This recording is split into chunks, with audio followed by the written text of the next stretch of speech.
Hello and thank you for joining us on the Tuesday edition of Journalist Hangout. I'm Benga Oreshegun. Today on the program, OPEIFA kicks off railway revitalization initiatives, assures of improved services. Depot and Petroleum Products Marketers Association of Nigeria, DAPMAN, raises alarm about potential risks linked to the Naira for crude oil policy, says it could deplete Nigeria's foreign reserves.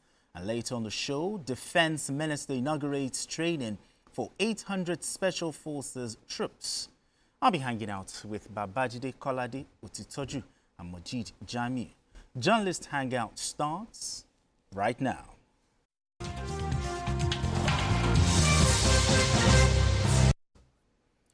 Now, efficient transport system provides economic and social benefits with multiplier effects. Now, as part of efforts to rejig Nigeria's rail system, the Managing Director of the Nigerian Railway Corporation, Kaide OPEIFA, has launched a revitalization drive aimed at improving services and infrastructure. During an inspection of Ido train station in Lagos, OPEIFA reaffirmed the corporation's commitment to modernizing rail operations, expanding capacity and enhancing passenger experience. A key component of the initiative is the reintroduction of the 2 p.m. mass transit train service between Ijoko and Ido to ease congestion and provide commuters with more reliable transport options. Okay, BKO, let's start this way. The NRC boss, Dr. Kaide OPEIFA, is promising inclusiveness in rail transport services, you know, not just in Lagos, but across the country. Your thoughts on this story? Yes, this is what we eagerly have been looking forward to. All over the world, rail transport still constitutes the best means of commuting in terms of the quantity of people that you can move along through rail transport. No matter how many buses we buy for the purpose of mass transit, they can never move as many people as trains can, and they are also cost effective. Okay. So we need to revitalize the rail transport, and I'm happy that OPEIFA spoke eloquently about that. It's someone that we have so much believe in. He worked in the US for many years. He's a very competent engineer in his own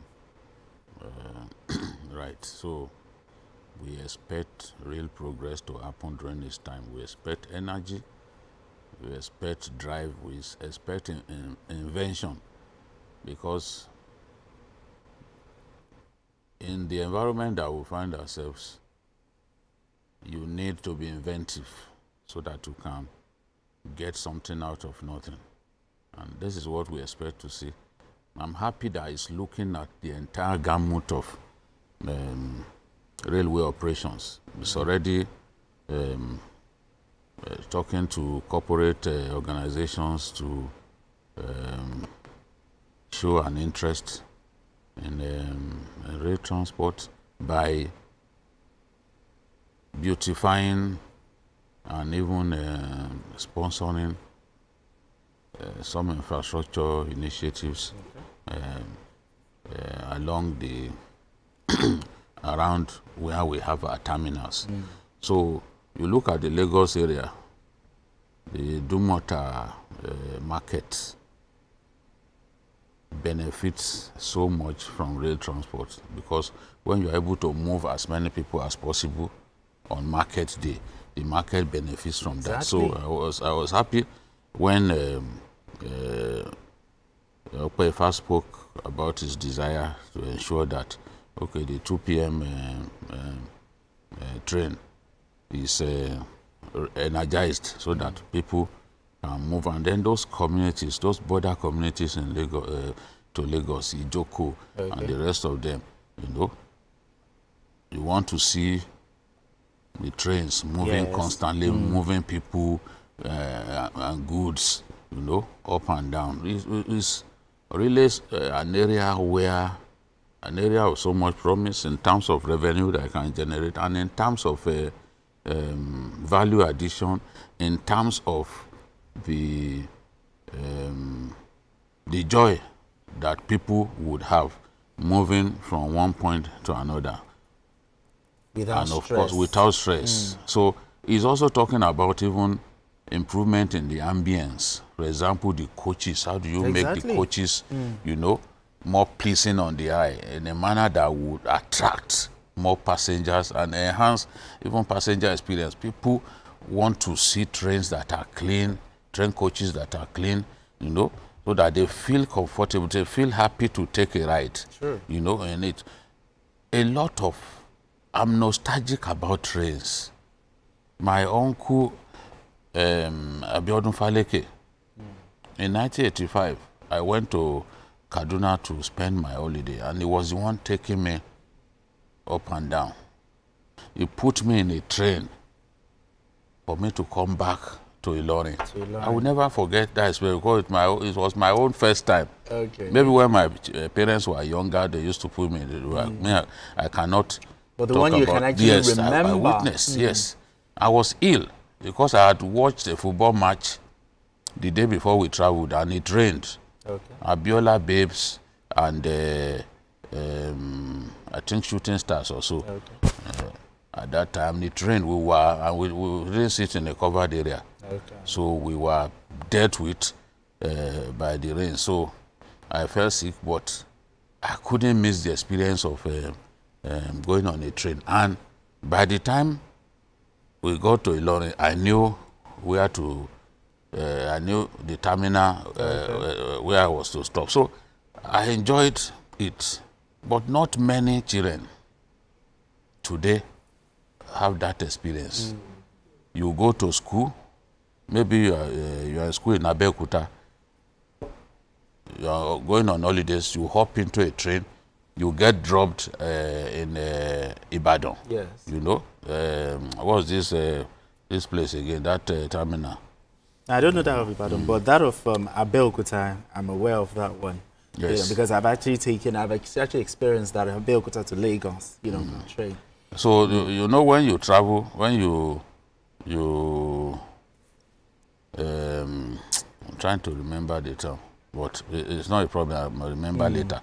You know, so many students, they will just enter the train, you know, when at the outset of their holidays, and they will be delivered you know, to the town where their parents are resident. So it will be a thing of joy if OPEIFA can fulfill all of the promises that I made. Keep those trains moving. Whatever needs to be done to energize that sector needs to be done. Let more and more Nigerians begin to commute through the trains again. Because it's safe and it can move a lot more people. A lot more.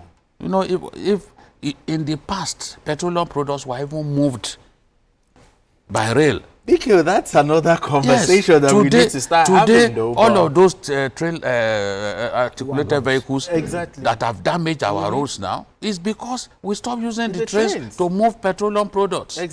You know, so there is so much future there, and I want to see so even reduce the issue of oil spill and all. But OPEIFA talked about revitalization, infrastructure upgrade, capacity optimization, improved passenger experience. Your thoughts on this?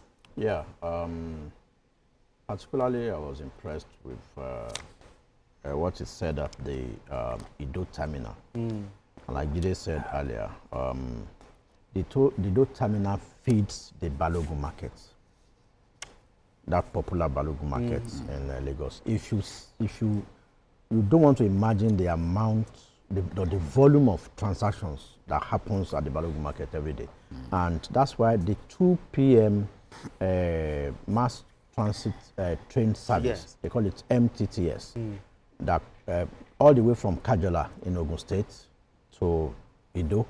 So that one is something they want to introduce now. They stopped it for quite some while. It's not as if it's non-existent, but now what they do is it runs in the morning and in the evening. But now they want to introduce the afternoon, the 2 p.m. Listen, and you know the marketers said while sharing their experience, they said any day the 2 p.m. train fails, they feel the impact in the market. Because of the, you know, if you, assuming you have 10 coaches, for example, 10 wagons, and each one takes 50 people, that's 500. Exactly. It's 500. And so I think it should look inwards and probably get investors to invest in procuring more wagons, okay. more coaches that could be added to what we have, because the infrastructure is there already. Yes. And you know, it is the coaches or wagons, as the case may be, that is a bit capital intensive. And you know, the profit margin on train services are quite minimal. Just just like even refineries. So it's on the volume, because most train services are subsidized all over the world because of the mass nature of its of the service. Yes. I mean, like the blue and red line in Lagos today transports between 500 and 800,000 passengers daily. Yeah. So, and that's It was Omiadio that I wanted to. Omiadio, okay. Yeah, very, from Abeokuta. very unique. Yeah. So is then from Ido, he went to Agege station, and they also spoke about collaboration between the Agege and the Fashola and Raji Fashola station. So it's an experience that it's quite. I've had cause to follow it, especially the one that runs from Lagos to Ibadan. Fantastic experience. Yeah, beautiful experience. Yeah. All right, gentlemen, let's move straight to our next conversation. The village